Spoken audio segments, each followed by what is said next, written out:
Hi everybody, this is Technoli again, and today I got a quick unboxing of this MSI H310M PRO-M2 Plus motherboard, Pro Series.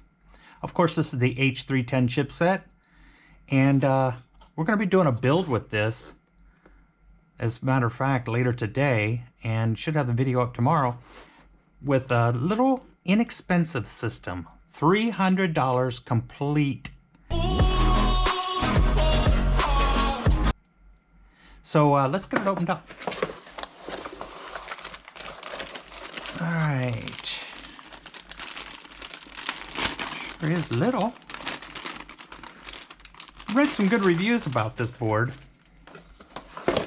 So we've got PCIe, of course, 2 memory slots, 4 SATA connectors. We have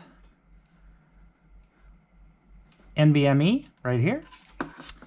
All right, on the back, wow, we've got PS2, USB 2.0, we've got 15-pin VGA, DVI, HDMI, 2 USB 3s, 2 more USB 2s, Ethernet, and audio.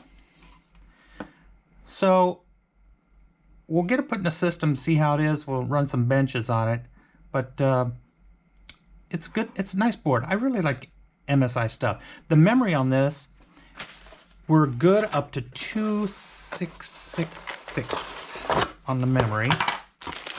And by the way, it does come with the I/O port, some cables, driver's disc, and don't forget the sticker. So there you go. Cute little board. We're going to get this in a system, get it built, and we'll see you on the next video. Thanks again. Bye-bye.